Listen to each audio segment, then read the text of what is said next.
નમસ્કાર, હું યશ. ઝી 24 કલાક પર આપનું સ્વાગત છે. મહત્વપૂર્ણ સમાચારો સામે આવી રહ્યા છે. કોંગ્રેસના કેટલાક ધારાસભ્યો ભાજપમાં જોડાવાની વાતો વચ્ચે રાજ્ય સરકારના મંત્રીમંડળના વિસ્તરણની વાતો પણ વહેતી થઈ છે. આ સમાચારો દરમિયાન ગાંધીનગરમાં સ્વર્ણિમ સંકુલ 2 ના ત્રીજા માળે આવેલી 2 ખાલી ચેમ્બરની સાફ સફાઈ કરાતા રહસ્ય ઘેરું બન્યું છે. પોલીસે સ્વર્ણિમ સંકુલની આ 2 ખાલી ચેમ્બરનું અંદરથી શૂટિંગ કરવાની પણ મનાઈ ફરમાવી છે અને પોલીસે વિડીયોગ્રાફીની મનાઈ કરતા નક્કી તેમ લાગી રહ્યું છે કે 2 નવા મંત્રીઓ સ્વર્ણિમ સંકુલમાં આવશે. બની શકે કે કોંગ્રેસમાંથી ભાજપમાં જનારા 2 ધારાસભ્યોને સીધા જ મંત્રી પદ આપી દેવામાં આવે. તો અમારી સાથે હાલમાં જોડાઈ ગયા છે અમારા સંવાદદાતા હિતલ પારેખ. હજી હિતલ, જાણવા માંગીશું, 2 ચેમ્બર ખોલી અને તેની સાફ સફાઈ હાલમાં થઈ રહી છે. કેવા પ્રકારની તૈયારીઓ હાલમાં ચાલી રહી છે અને શું આશંકાઓ જતાવવામાં આવી રહી છે?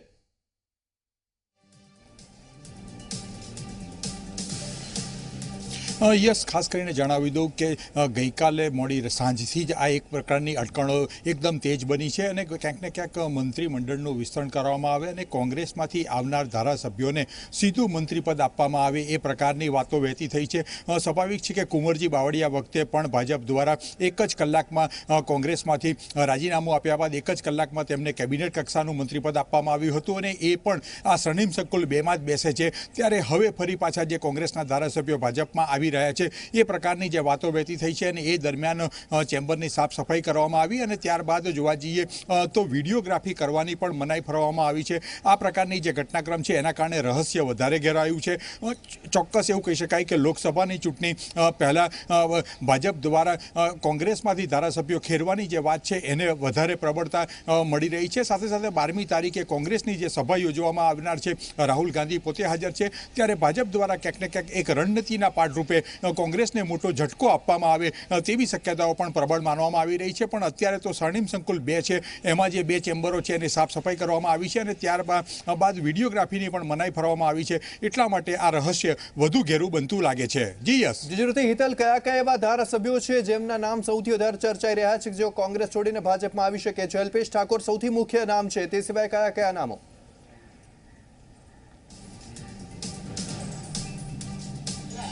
જી, ચોક્કસ એવું કહી શકાય કે અલ્પેશ ઠાકોરનું નામ છે. લલિત વસવાયાએ સ્પષ્ટ રીતે કહી દીધું છે તેઓ નથી આવવાના. ધવલસિંહ ઝાલાનું પણ નામ એક જોરશોરથી સંભળાઈ રહ્યું છે. સાથે સાથે સોમા ગાંડાનું નામ પણ એક મજબૂતાઈથી સંભળાઈ રહ્યું છે. એટલે ચોક્કસ આમાંના સોમા ગાંડા છે એ એવા અત્યારે ધારાસભ્ય છે કે જેમાં લોકસભામાં પણ તેઓ સાંસદ રહી ચૂક્યા છે. સાથે સાથે સ્થાનિક કક્ષાએ કોળી સમાજનું પ્રભુત્વ વધારે છે અને એ પટ્ટા પર ભાજપ પોતાનો વર્ચસ્વ જમાવવા માટે પણ આ પ્રકારની એક રણનીતિના પાટે સોમા ગાંડાને ભાજપમાં લે તેવી શક્યતાઓ વધારે પ્રબળ માનવામાં આવી રહી છે. એટલે ક્યાંક ને ક્યાંક આ જે ધારાસભ્યો છે તેઓ આવે એ પ્રકારની શક્યતાઓ અત્યારે પ્રબળ માનવામાં આવી રહી છે. પણ રાજકારણ છે, યસ, આ રાજકારણમાં જે નામો ચર્ચાતા હોય એ સિવાયના પણ કોઈક નામો એવા આવી શકે જે અચાનક જ ભાજપમાં આવે અને મંત્રી પદ મેળવી શકે છે. જી યસ. જી, જરૂરથી હિતલ, આભાર આપનો તમામ માહિતી આપવા બદલ. તો સ્વર્ણિમ સંકુલ 2માં અચાનક જ ગતિવિધિઓ તેજ થઈ ગઈ છે અને 2 ચેમ્બર કે જે બંધ પડી હતી તે 2 ચેમ્બરને ખોલાવવામાં આવી છે અને તેમાં સાફ સફાઈ હાલમાં કરાવાઈ રહી છે.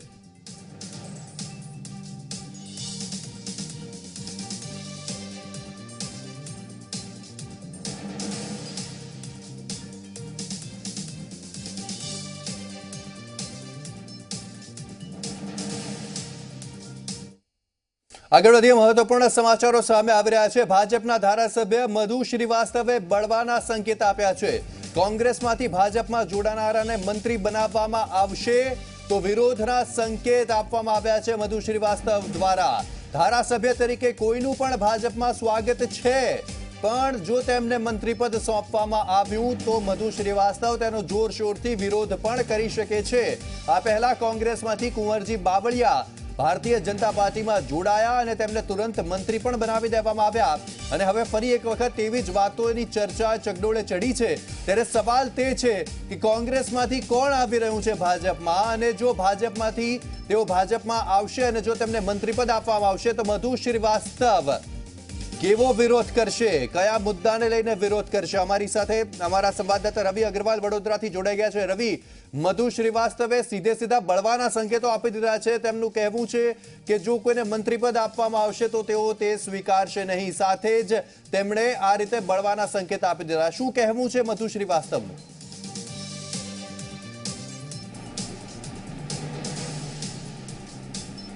બિલકુલ યસ, જે રીતના આજે અટકળો ચાલી રહી છે કે અલ્પેશ ઠાકોર સહિત કોંગ્રેસના 4 થી 5 ધારાસભ્યો ભાજપના સંપર્કમાં છે અને તેઓ આવતીકાલે તેઓ ભાજપ પાર્ટીમાં વિધિવત રીતે જોડાઈ શકે છે અને તે માટે પાર્ટીએ તેમને મંત્રીપદની ઓફર આપી હોવાનું પણ બહાર આવી રહ્યું છે અને ખાસ કરીને અલ્પેશ ઠાકોરને કેબિનેટ મંત્રી પદ બનાવશે તેવું વાતો વહેતી થઈ છે. ત્યારે જે ભાજપના વાઘોડિયાના ધારાસભ્ય છે જે સતત 6 ટર્મથી જીતતા આવ્યા છે તે આપણી સાથે વાતચીત કરવા માટે છે. તેમની સાથે વાત કરીશું. તેમનું શું કહેવું છે? મધુભાઈ, જો વાત કરવામાં આવે તો સતત 6 ટર્મથી તમે જીતતા આવો છો અને ભાજપ જે રીતના પહેલા કુંવરજી બાવળિયા હોય, હવે અલ્પેશ ઠાકોર સહિત બીજા લોકો હોય જે ભાજપ આવે કોંગ્રેસમાંથી, તો તેમને મંત્રીપદની ઓફર આપી રહ્યું છે, તો તમારું શું કહેવું છે બાબતે? અમારું લક્ષ્ય તો 2019 છે, અમારી ભાજપ સરકારનું. અને લક્ષ્યના સાથે જેટલા બી 2019 સુધી આવે એને અમારી પાર્ટી સ્વીકારવા તૈયાર છે. પણ નીતિ, પાર્ટીના નિયમો અને પાર્ટીના જૂના કાર્યકર્તાઓ એ બધાને બી વિશ્વાસમાં લેવું જરૂરી છે. જો પાર્ટી હકીકતમાં વફાદાર હોય, પાર્ટી સાથે નિયમ પ્રમાણે રહ્યા હોય, પાર્ટીનું કોઈ જગ્યા કરપ્શન કે કાલું તિલ ના લાગેલા હોય એવા લોકોને પાર્ટીએ ધ્યાનમાં રાખવા જોઈએ. એમ બી છતાં અમારા ગુજરાતના મુખ્યમંત્રી રૂપાણીજી સાથે મારી વાત થયેલી છે. એમને બી કીધું છે કે મધુભાઈ તમારી વાત ધ્યાનમાં રાખીશું અને કંઈ બી હશે તો પહેલાં તમને સ્વીકારવા કરીશું એવી મને ખાતરી બી આપેલી છે. એટલે અમારું લક્ષ્ય એ જ છે કે 2019ની ચૂંટણીમાં ગુજરાતની 26 સીટ ભાજપે જીતવાની છે. પણ અલ્પેશ ઠાકોરને મંત્રીપદની ઓફર આપવામાં આવી છે. પહેલા કુંવરજી બાવળી અને રાતોરાત મંત્રી બની દીધા અલ્પેશ ઠાકોરને. મધુભાઈ ક્યાં જશે? ભાઈ, હું તો છું જ પાર્ટીમાં, વર્ષોથી પાર્ટીમાં છું ને પાર્ટીમાં રહ્યો છું ને હિન્દુ જાતિમાં ધર્મ લીધું છે ને હિન્દુ જાતિમાં રહ્યો છું. એટલે શંકાનો પ્રસ્તાવ નથી. પણ શંકા એટલી જ છે, જો અમે 6 વખત ધારાસભ્ય બન્યા હોય, અમે પાર્ટીના માટે જેલમાં જ ગયા હોય, પાર્ટી માટે સુપ્રીમ સુધી લડ્યા હોય, પાર્ટીને જરા બી બદનામ થવા ના દીધું હોય, તો થોડું અમને હૃદયમાં ધક્કો લાગે કે ભાઈ અમારા માટે બી સેવા કરવાનો મોકો આપવો જોઈએ અને મોકો આપશે એવી અમને બી ખાતરી છે. પણ આજે જે ચાલી રહ્યું છે ને બધું ખરેખર તો અમે બધાને લેવા તૈયાર છે, અમે કોઈ નારાજ નથી. પણ એટલી સમાવેશ કરવાની જગ્યા બી તો પાર્ટીમાં હોવું જોઈએ. પણ મધુભાઈ, અલ્પેશભાઈને ડાયરેક્ટ જો મંત્રી બનાવે છે તો તમે એમને સ્વીકાર કરશો ખરા મંત્રીપદ? ખોટી વાત છે તમારી, હવા બધી ખોટી છે. કોઈ મંત્રી બનાવવાનું બાવરજીયાને લીધા છે, એક રાજકીય લીધે લીધા છે, જાતિવાદના લીધે લીધા છે, એમાં સવાલ જ આવતો નથી. પણ અલ્પેશ ઠાકોરને પણ જો કાલે લે છે અને એમને મંત્રીપદ આપે છે તો મધુભાઈ શું સ્વીકારશે અલ્પેશ ઠાકોરને મંત્રી? સ્વીકારશે, ચિંતા નહીં, એમાં કોઈ ચિંતાનો સવાલ નથી આવતો. અને અમારી પાર્ટીમાં બધી બહુ જગ્યા સમાજ કરવાની, સમાજ કરી શકે છે. તમને પણ મંત્રીપદ તમે બી માંગ્યું હતું, તમને જો નહીં આપે આ વખતે મંત્રી વિસ્તરણમાં, તો તમારું શું કહેશો? તમને કેમ કે દર વખતે કહે છે કે આપીશું નથી આપતા. મેં તો સંસદની સીટ માંગી છે ને ભાઈ, ને સંસદની સીટ એટલા માટે માંગી છે કે આ વખત મોકો છે, 6 વખત જીત્યા છે, 2 વખત કોર્પોરેટર રહ્યા છે, તો સંસદની સીટ માંગી તો 2019 લક્ષામાં સંસદની સીટો લેવાની છે, તો કદાચ એવી બની શકે છે. સ્વર્ણિમ સંકુલમાં આજે જે મંત્રીમંડળની જે ઓફિસ છે તેમાં સાફ સફાઈ ચાલી રહી છે. એટલે બે મંત્રી જે નવા છે તે પાક્કા છે, તો એમાંથી એક મધુભાઈ હશે મંત્રી? ના, એનો કંઈ એવું કંઈ શકાય નહીં. અમારી પાર્ટી છે, ક્યારેક ક્યાં કોને નિર્ણય લેવાનો, ક્યારેક કોને સંસદ લડાવવું, ક્યારે કોને મંત્રી બનાવવું, એ અમારી ઉપરથી આખાઓનો નિર્ણય હોય છે. પણ અલ્પેશ ઠાકોર અથવા તો જે એની સાથે બીજા 4 ધારાસભ્યો આવે છે કોંગ્રેસમાંથી ભાજપમાં, તો તમને એવું લાગે છે કે આ જે 2 મંત્રી જે બનાવી રહ્યા છે સ્વર્ણિમ સંકુલમાં, જે 2 ઓફિસો સાફ સફાઈ કરવામાં આવી છે, એ બંને મંત્રીઓ કોંગ્રેસના માંથી ભાજપમાં જે આવશે એ બંને હશે જે રાતોરાત આવ્યા હશે, તો આવા લોકો માટે પાર્ટીના જે તમારા જેવા 6 ટર્મથી જીતતા આવે છે એવા લોકોને અન્યાય નહીં થયા? એક તો પહેલી વાત એ છે કે ગુજરાતની પ્રજા હવે હોશિયાર થઈ ગઈ છે. કોને વોટ આપવો અને કોણ સેવા કરી શકે છે એ આવી રીતે જે ચાલનારા આવ્યા છે, જે કોંગ્રેસમાંથી બીજામાં ભાજપમાં બીજી પાર્ટીમાંથી બીજામાં ગયા, તો એમની દુર્દશા શું થઈ છે આ ગુજરાતની પ્રજાને પૂછી લેજો. પછી બીજી વખત સત્તા પર આવી નહીં શક્યા, ભલે પક્ષપલટો કરવાનો પ્રયાસ કર્યા પણ પછી ઠેકાને લાગી ગયા. એટલે અલ્પેશ ઠાકોરનું બી ઠેકાણે લાગી જશે. અચ્છા ઠેકાને લાગે તો કોઈ એમાં કોઈ બાકી નહીં. પક્ષપલટો કરશે અને મંત્રી બનશે તો પ્રજા એને જવાબ આપશે. હા, એ પક્ષપલટો કરશે ને તમે જાતિવાદ તમે ચૂંટણી લડ્યા છો તો તમારી જાતવાળા તમને બતાવશે કે ભાઈ કેવી રીતે તમે પટાઈને નીકળી ગયા છો, તો તમે વેચાઈ ગયા છો કે ગીરવે મેકાઈ ગયા છે એ પ્રજા બતાવશે. મારો સીધો સવાલ એક જ છે કે આપ 6 ટર્મથી જીતો છો, આપના જેવા અનેક ધારાસભ્ય ભાજપના વર્ષોથી કાર્યકર્તાઓ છે, શું એમને મંત્રીપદ ના આપવું જે ભારતીય આવા લોકોને આપે છે? તો ભાઈ હું અલ્પેશ વિશે વાત નહીં કરતો, એ કોઈના વિશે વાત નહીં કરતો, પ્રજા વિશે વાત કરતો. ગુજરાતની પ્રજા જાણી ગઈ છે કોણ સેવા કરી શકે છે ને કોણ પ્રજાના સાથે રહી શકે. પ્રજા આવનારા સમયના અંદર જાકારો આપે ના આપે. તમે અગાઉ 2017ની ચૂંટણીના અંદર તમે જોયો છે કે પેલા જેટલા બી આવ્યા હતા એનામાંથી એક જ આવ્યો, બીજા બધા ઘેર બેઠા. અલ્પેશ ઠાકોર એ જ છે કે જે ભાજપને 2017માં ગાળો આપતો હતો, ભાજપના સામે પડ્યો હતો ને હવે ભાજપના આવવાની વાત કરી રહ્યા છે, તો આવા લોકોને પ્રજા જવાબ આપશે? અલ્પેશ ઠાકોર જેવા લોકોને ચોક્કસ અમારી પાર્ટીવાળા બી નહીં સ્વીકારે. અને તમે જે વાત કરી રહ્યા છો ને કદાચ લાગેલ સ્વીકારે તો 2019ને લીધે 2019 પછી શું દરદશા થાય એ આપ તમે જોજો ભાઈ. અચ્છા, સૌથી મોટો સવાલ હવે એ થઈ રહ્યો છે કે હવે તો અટકળો પૂરેપૂરી તેજ થઈ ગઈ છે, આવતીકાલે સુધીમાં કદાચ સ્પષ્ટ પણ થઈ જશે ચિત્ર. જો અલ્પેશ ઠાકોર મંત્રી બને છે અને એમનું મંત્રીમંડળમાં એમનું સ્થાન નક્કી થાય છે તો શું તમે એમને શુભેચ્છા આપશો ખરા? શુભેચ્છાને સ્વીકારીશું, એમાં કોઈ નવાઈની વાત નથી. અમારે તો 2019ની ચૂંટણીમાં બધી સંસદની સીટ જોઈએ છે એટલા માટે. 2019 પછી અલ્પેશ ઠાકોર ક્યાં હશે? એ તો ઉપરવાળાને પૂછો ને, ગુજરાતની પ્રજાને પૂછજો.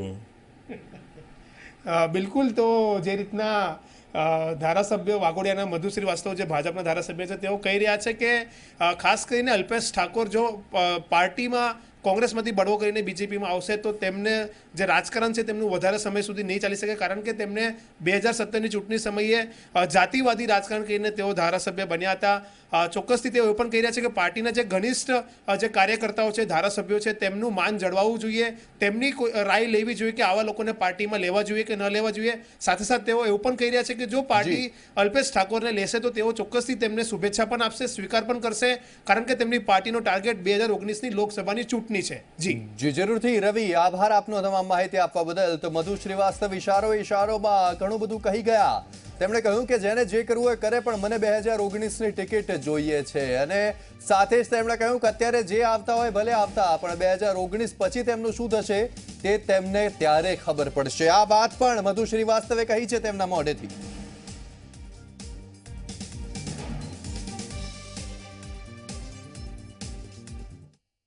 હવે આગળ વધીશું અને જોઈશું સ્પીડ ન્યૂઝ. પીએનબી ગોટાળાના આરોપી નીરવ મોદીના બંગલાને હટાવવા તંત્ર છેલ્લા 6 અઠવાડિયાથી મહેનત કરી રહ્યું છે. આ બંગલો ન હટતા તંત્રે બંગલાને ડાયનામાઇટથી ઉડાવવાનો નિર્ણય લીધો છે. નીરવ મોદીનો આ બંગલો મહારાષ્ટ્રના અલીબાગમાં આવેલો છે, જેની કિંમત 13,000 કરોડ રૂપિયા થાય છે. નીરવ મોદીનો આ બંગલો શુક્રવાર સુધીમાં તોડી પાડવામાં આવશે. આ બંગલાના પિલરને કોતરીને ડાયનામાઇટ ભરવામાં આવી રહ્યું છે. જમ્મુ કાશ્મીરમાં બસ સ્ટેશન પર ગ્રેનેડથી હુમલો થયો. બ્લાસ્ટમાં 33 લોકો ઇજાગ્રસ્ત થયા, જેમાં સારવાર દરમિયાન એકનું મોત થયું છે. જમ્મુ કાશ્મીરમાં બ્લાસ્ટ પછી સેના અને પોલીસનું સર્ચ ઓપરેશન ચાલુ છે. બસમાં ગ્રેનેડથી હુમલો કરવામાં આવ્યો. પોલીસે 12 જેટલા શંકાસ્પદ વ્યક્તિઓની અટકાયત કરીને પૂછપરછ હાથ ધરી છે. જમ્મુ કાશ્મીરના હંદવાડામાં એક આતંકી ઠાર મરાયો. બંને તરફથી થઈ રહ્યું છે સતત ફાયરિંગ. હંદવાડા અને કુપવાડામાં ઇન્ટરનેટ સેવા બંધ કરાઈ. જમ્મુ કાશ્મીરના જેકેએલએફના ચીફ યાસીન મલિકને જમ્મુ જેલમાં શિફ્ટ કરવામાં આવ્યો. પબ્લિક સેફટી એક્ટ હેઠળ યાસીન મલિકને શિફ્ટ કરાયો. ઉલ્લેખનીય છે કે પુલવામામાં હુમલા પછી ભાગલાવાદીઓ પર કેન્દ્ર સરકારે કડક વલણ અપનાવતા પહેલા તેમની સુરક્ષા પાછી ખેંચી હતી. ત્યારબાદ જેકેએલએફ પ્રમુખ યાસીન મલિક સહિત અનેક ભાગલાવાદી નેતાઓની ધરપકડ કરી હતી. પ્રધાનમંત્રી મોદી મિશન 2019માં વિજય માટે ચૂંટણી પ્રચારમાં જોડાઈ ગયા છે. સતત અનેક રાજ્યોનો પ્રવાસ તેઓ કરી રહ્યા છે, અનેક યોજનાઓનું ઉદ્ઘાટન કરી રહ્યા છે. ત્યારે પ્રધાનમંત્રી મોદી ગોવાનો પ્રવાસ કરશે, જ્યાં તેઓ ઉત્તર ગોવામાં મોટી જનસભાને સંબોધિત કરશે. મોદી ઉપરાંત અમિત શાહ પણ અનેક કાર્યક્રમમાં સંબોધન કરશે. તો ગોવામાં પ્રધાનમંત્રી મોદી મોટી જનસભાને સંબોધિત કરશે. ગોવા જતા પહેલા તે મહારાષ્ટ્રના નાગપુરનો પ્રવાસ કરશે, જ્યાં પ્રધાનમંત્રી મેટ્રોને લીલી ઝંડી આપશે. લોકસભા ચૂંટણી પહેલા પ્રધાનમંત્રીના આ કાર્યક્રમને ઘણો મહત્વનો મનાઈ રહ્યો છે. લોકસભા ચૂંટણી પહેલા ફરી એકવાર રફાયેલ વિમાનનો ડીલનો મુદ્દો ગરમાયો છે. સુપ્રીમ કોર્ટમાં મોદી સરકારે માન્યું કે રક્ષા મંત્રાલયમાંથી તેમના કેટલાક દસ્તાવેજો ચોરી થઈ ગયા છે, જેને એક વર્તમાનપત્રએ પોતાના રિપોર્ટમાં છાપ્યા હતા, અને તેના પછી સરકારની ભારે ટીકા થઈ રહી છે. રાફેલ ડીલના સિક્રેટ દસ્તાવેજો રક્ષા મંત્રાલયમાંથી ચોરી થવા મુદ્દે રાહુલ ગાંધીએ મોદી સરકારને ઘેરી પ્રેસ કોન્ફરન્સ કરી. રાહુલ ગાંધીએ કહ્યું કે રાફેલની સાચી કિંમત જાણકારી ગાયબ થઈ ગઈ છે. રાફેલના કાગળો ગાયબ થયા મતલબ કે તે સાચા હતા. રાહુલ ગાંધીએ કહ્યું કે પ્રધાનમંત્રીની પણ તપાસ થવી જોઈએ. પ્રધાનમંત્રીના કારણે રાફેલ ડીલમાં વિલંબ થયાનો દાવો રાહુલ ગાંધીએ કર્યો.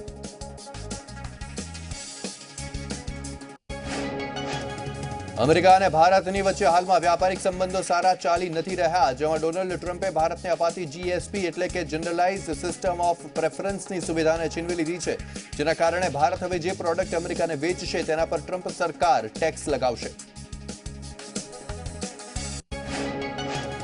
જોકે ભારત સરકાર તરફથી દાવો કરવામાં આવી રહ્યો છે કે અમેરિકાના નિર્ણયની દેશ પર કોઈ અસર નહીં થાય, પરંતુ આર્થિક નિષ્ણાતોનું માનવું છે કે આ પગલાથી લઘુ અને મધ્યમ વર્ગ ઇન્ડસ્ટ્રીઝને મોટી અસર થશે, જેના કારણે બેરોજગારીનું પ્રમાણ પણ વધી શકે છે. કેબિનેટ મંત્રી ગણપત વસાવાએ સુરતમાં વિવાદિત નિવેદન આપ્યું. તેમણે કહ્યું કે જ્યારે પાકિસ્તાન પર હુમલો કરાયો ત્યારે કોંગ્રેસના એક નેતાને પ્લેન સાથે બાંધીને મોકલવામાં આવે, જેથી તે શૂટિંગ કરીને આવે અને પુરાવાની જરૂર ન પડે. બનાસકાંઠાના પાલનપુરમાં સીસીટીવી આધારિત આઈટીએમએસના પ્રથમ તબક્કાનો પ્રારંભ. મુખ્યમંત્રી રૂપાણીના હસ્તે surveillance and integrated traffic management સિસ્ટમનો પાલનપુરમાં પ્રારંભ. પાલનપુરના 22 જગ્યાઓ પર 188 કેમેરા લગાવવામાં આવશે. રાજ્યના 34 જિલ્લાના મુખ્ય મથકો અને 6 ધાર્મિક સ્થળો પર આ સિસ્ટમ કાર્યરત. 7 જિલ્લામાં વિડીયો કોન્ફરન્સથી સીએમ રૂપાણીના હસ્તે પ્રારંભ. લોકસભા ચૂંટણી પહેલા ગુજરાતની રાજનીતિમાં ગરમાવો આવ્યો છે. કોંગ્રેસના દિગ્ગજો ભાજપમાં જોડાઈ શકે છે. અલ્પેશ ઠાકોર, ધવલસિંહ ઝાલા પણ ભાજપમાં જોડાઈ શકે છે. ભૂપેન્દ્રસિંહ ચુડાસમાએ કહ્યું કે ભાજપમાં તમામનું સ્વાગત છે. આવતીકાલે રાજ્ય સરકારના મંત્રીમંડળનું વિસ્તરણ પણ થઈ શકે છે. સુરેન્દ્રનગર કોંગ્રેસના સોમાભાઈ પણ ભાજપમાં જોડાઈ શકે છે.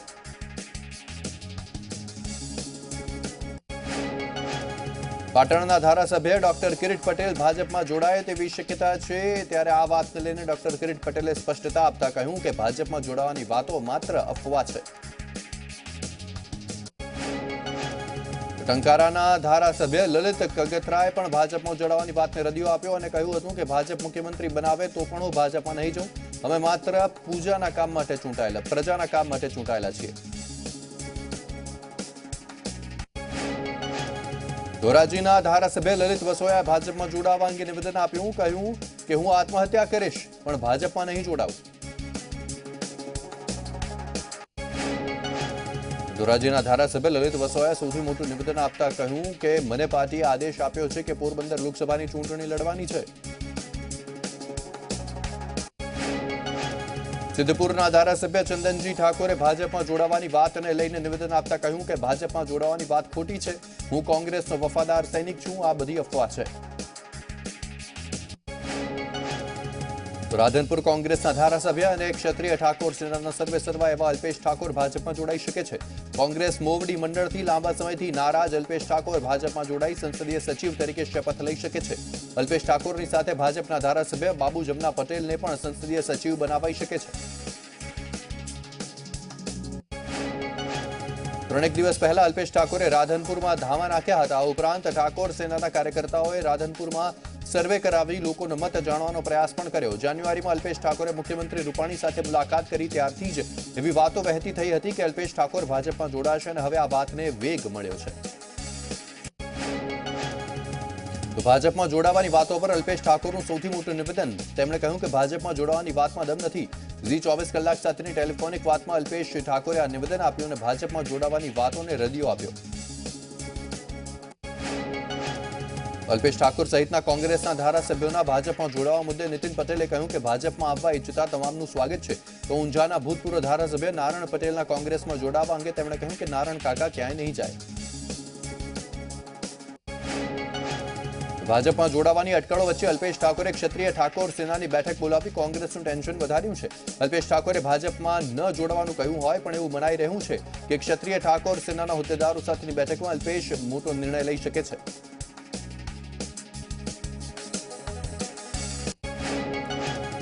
બનાસકાંઠાની મુલાકાતે આવેલા મુખ્યમંત્રી વિજય રૂપાણીએ કોંગ્રેસ પર નિશાન સાધ્યું. જણાવ્યું કે કોંગ્રેસ પાર્ટીમાં આંતરિક અસંતોષ છે અને કોણ કોણ પાર્ટી છોડીને જશે તે અંગે કોંગ્રેસને પૂછવું જરૂરી છે. તો હાર્દિક પટેલ કોંગ્રેસમાં જોડાય તેવી પ્રબળ શક્યતાઓ છે. હાર્દિક પટેલ જામનગરથી લોકસભાની ચૂંટણી લડી શકે તેવી પ્રબળ શક્યતાઓ સેવાઈ રહી છે. અલ્પેશ ઠાકોર સહિતના કોંગ્રેસના ધારાસભ્યોના ભાજપમાં જોડાવાના સમાચાર મુદ્દે ભૂપેન્દ્રસિંહ ચુડાસમાએ કહ્યું કે સમય સમયનું કામ કરશે. ભાજપમાં સૌ કોઈનું સ્વાગત છે. તો નારણ પટેલના કોંગ્રેસમાં જવાની વાતને રદિયો આપ્યો.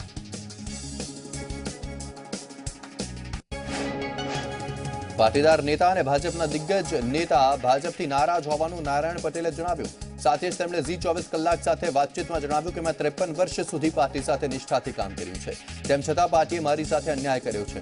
હું અને મારા સમર્થકો ભાજપથી નારાજ છીએ, જેના કારણે પાર્ટીના કોઈ પણ કાર્યક્રમમાં હાજરી નહીં આપે. વાવના ધારાસભ્ય ગેનીબેન ઠાકોરે નિવેદન આપ્યું કે પ્રજાએ 5 વર્ષ માટે કોંગ્રેસના નિશાન પર તેમને ચૂંટીને મોકલ્યા છે, જેને લઈને તેમણે સમાજની વાત માનીને કોંગ્રેસમાં જ રહેવું જોઈએ અને ઉત્તર ગુજરાતના 3 ધારાસભ્યો ભાજપમાં જોડાવાની વાતને પાયાવિહોણી ગણાવી. પાટણના ધારાસભ્ય કિરીટ પટેલની ઓફિસ બહાર ઈસી મેમ્બર શૈલેષ પટેલ અને મનોજ પટેલની બોલાચાલી થઈ ગઈ. યુનિવર્સિટીના મામલો બિચક્યો હતો ત્યારે આ ઝપાઝપીના દ્રશ્યો સીસીટીવીમાં કેદ થયા છે. ભાજપના આશા પટેલે ઊંઝા વિધાનસભાની પેટા ચૂંટણીના મામલે નિવેદન આપ્યું. તેમણે જણાવ્યું કે હું ભાજપની એક કાર્યકર્તા છું અને પાર્ટી જેમ કહેશે તેમ કરીશ.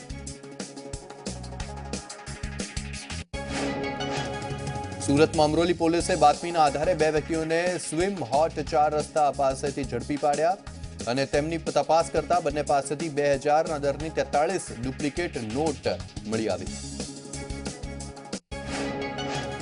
શખ્સો ડુપ્લિકેટ નોટ વટાવવાના ઈરાદે બજારમાં ફરી રહ્યા હોવાની કબૂલાત પોલીસ સમક્ષ કરી. હાલ તો અમરોલી પોલીસે ડુપ્લિકેટ નોટ ક્યાંથી લાવ્યા અને ક્યાં વટાવવાના હતા તે અંગે તપાસ હાથ ધરી છે. સાથે જ બંને વ્યક્તિઓને રિમાન્ડ પર લેવાની પણ તજવીજ હાથ ધરી છે. 9 માર્ચથી રાજકોટમાં પબજી ગેમ નહીં રમી શકાય. જાહેરમાં રાજકોટના પોલીસ કમિશનરે જાહેરનામું બહાર પાડી પબજી ગેમ પર પ્રતિબંધની જાહેરાત કરી. જે કોઈ જાહેરમાં પબજી ગેમ રમતો હશે, કોઈ નજરે ચઢ્યો તો તેની સામે કાયદાકીય કાર્યવાહી કરાશે. બાબુ બજરંગીને સુપ્રીમ કોર્ટમાંથી મેડિકલ ગ્રાઉન્ડ પર જામીન આપવામાં આવ્યા છે. 2002માં બનેલા નરોડા પાટિયા કેસમાં બાબુ બજરંગી આજીવન કેદની સજા ભોગવી રહ્યા છે. અમદાવાદના નારણપુરા વિસ્તારમાં નવરંગ સ્કૂલ નજીક પોલીસે દેશી દારૂ ઝડપી પાડ્યો. સ્થાનિકોએ પોલીસ કમિશનરને કોલ કરીને જાણ કરતા ત્યાં દરોડા પાડવામાં આવ્યા અને પોલીસે દરોડા પાડીને દેશી દારૂ ઝડપી પાડ્યો. વડોદરામાં બુટલેગરો બેફામ બન્યા છે. કારેલીબાગમાં પોલીસ પર હુમલો કરાયો. પોલીસ બુટલેગરને પકડવા જતા હુમલો કરવામાં આવ્યો. હુમલામાં પીએસઆઈ સહિત 2 કોન્સ્ટેબલ ઇજાગ્રસ્ત થયા. સુરેન્દ્રનગરના ધ્રાંગધ્રામાં આવેલા સરવાળ ગામની સીમમાં આધેડની હત્યા કરવામાં આવી. મજૂરી કામના પૈસાની લેતી દેતી મામલે હત્યા નિપજાવી હોવાની આશંકા સેવાઈ રહી છે. મૃતકની લાશને પોસ્ટમોર્ટમ અર્થે વિરમગામ હોસ્પિટલ ખસેડવામાં આવી. પોલીસે ગુનો નોંધીને તપાસ હાથ ધરી છે. ધોરણ 10ની બોર્ડની પ્રથમ ગુજરાતીની પરીક્ષા પૂર્ણ થઈ છે. ગુજરાતીની પરીક્ષા 11,59,762 જેટલા વિદ્યાર્થીઓએ આપી. રાજ્યભરમાં ધોરણ 10ની પરીક્ષાનું પ્રથમ પેપર પૂર્ણ થયું. રાજકોટમાં ગુજરાતી વિષયમાં 43,459 પરીક્ષાર્થીઓમાંથી 42,878 પરીક્ષાર્થીઓ હાજર હતા, જ્યારે 581 પરીક્ષાર્થીઓ ગેરહાજર હતા. તો અંગ્રેજી વિષયમાં 4100 પરીક્ષાર્થીઓમાંથી 4081 પરીક્ષાર્થીઓ હાજર હતા, જ્યારે 19 જેટલા વિદ્યાર્થીઓ ગેરહાજર હતા. તો આજથી ધોરણ 10 અને 12ની બોર્ડની પરીક્ષા શરૂ થઈ. બોર્ડના કુલ 18,50,000 વિદ્યાર્થીઓ પરીક્ષા આપશે. રાજ્યના શિક્ષણ મંત્રી ભૂપેન્દ્રસિંહ ચુડાસમાએ વિદ્યાર્થીઓને શુભેચ્છા પાઠવી.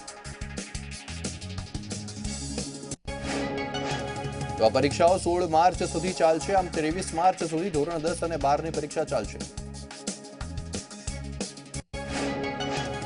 તો રાજ્યમાં ધોરણ 10ના કુલ 11,59,762 વિદ્યાર્થીઓ છે. અમદાવાદમાં 69,906, અમદાવાદ ગ્રામ્યમાં 53,581 વિદ્યાર્થીઓ, સુરતમાં 98,563, બનાસકાંઠામાં 65,102, રાજકોટમાં 57,667, વડોદરામાં 56,293, રાજ્યમાં દીવમાં સૌથી ઓછા માત્ર 1,317 વિદ્યાર્થીઓ છે. દમણમાં 2,516 અને ડાંગ હવામાં 3,887 વિદ્યાર્થીઓની પરીક્ષા આજથી શરૂ થઈ ગઈ. તો રાજ્યમાં ધોરણ 12 વિજ્ઞાન પ્રવાહના કુલ 1,47,302 વિદ્યાર્થીઓની પરીક્ષા આજથી શરૂ થઈ. ધોરણ 12 સામાન્ય પ્રવાહમાં કુલ 5,33,626 પરીક્ષાર્થીઓની પરીક્ષા આજથી શરૂ થઈ. તો આજે ધોરણ 10 અને 12ની બોર્ડની પરીક્ષા છે, ત્યારે તમામ પરીક્ષા કેન્દ્ર પર સીસીટીવી કેમેરાની વ્યવસ્થા ગોઠવવામાં આવી. પરીક્ષા કેન્દ્રની આસપાસ આવેલી ઝેરોક્સની દુકાનો પણ બંધ રાખવાનો આદેશ કરાયો છે. સંવેદનશીલ કેન્દ્ર પર વર્ગ 2ના અધિકારીઓને તહેનાત કરાયા છે. પરીક્ષાના તમામ કેન્દ્ર પર વીજ પુરવઠો ન ખોરવાય તે માટે પણ આદેશ અપાયા છે. ધોરણ 12 વિજ્ઞાન પ્રવાહમાં ભૌતિક વિજ્ઞાનની પરીક્ષા બપોરે 3 વાગ્યાથી શરૂ થશે અને ધોરણ 12 સામાન્ય પ્રવાહની નામના મૂળ તત્વોની પરીક્ષા છે. ગાંધીનગરમાં બોર્ડની પરીક્ષા માટે લગભગ 56,000 પરીક્ષાર્થીઓ, ધોરણ 10ના 33,000 પરીક્ષાર્થીઓ છે. શિક્ષણ મંત્રી ભૂપેન્દ્રસિંહ ચુડાસમા સેક્ટર 23ની ગુરુકુળ શાળાની મુલાકાતે પહોંચ્યા. તેમણે વિદ્યાર્થીઓને ગુલાબ આપીને પ્રવેશ કરાવ્યો. તો વડોદરામાં બોર્ડની પરીક્ષાને લઈને તૈયારીઓ પૂર્ણ થઈ છે. ધોરણ 10ના 55,243 વિદ્યાર્થીઓ છે. સામાન્ય પ્રવાહની 21,191. ધોરણ 10 અને 12ની પરીક્ષા આજથી શરૂ થઈ. અમદાવાદ શહેરમાં એસએસસીના 7, એચએસસીના 12 ઝોન પર તેમજ ગ્રામ્યમાં એસએસસી અને એચએસસીના 4 ઝોન છે. સરકારે એસએસસી માટે 1 અને એચએસસી માટે 4 સંવેદનશીલ ક્ષેત્ર જાહેર કર્યા. ધોરણ 10 અને 12ની પરીક્ષામાં ગેરરીતિ અટકાવવા માટે તમામ વર્ગખંડો તેમજ ઝોનલ રૂમ સીસીટીવીથી સજ્જ છે. શાળાની આસપાસ ઝેરોક્સની દુકાનો બંધ રાખવાનો આદેશ છે. ધોરણ 10 અને 12ના વિદ્યાર્થીઓને સમયસર બસ મળી રહે તે પ્રકારની વ્યવસ્થા પણ કરાઈ છે. રાજ્યભરમાં અનિચ્છનીય બનાવ ટાળવા રાજ્યભરમાં સ્ક્વોડ ગોઠવાશે.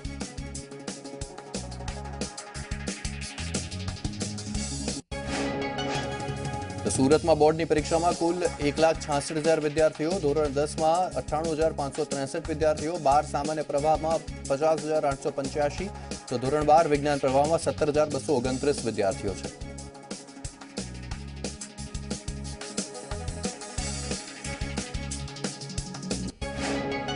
તો આ સાથે જ સ્પીડ ન્યૂઝમાં હાલ માત્ર આટલું જ. હવે આપની સાથે જોડાશે મારા સહયોગી મિહિર.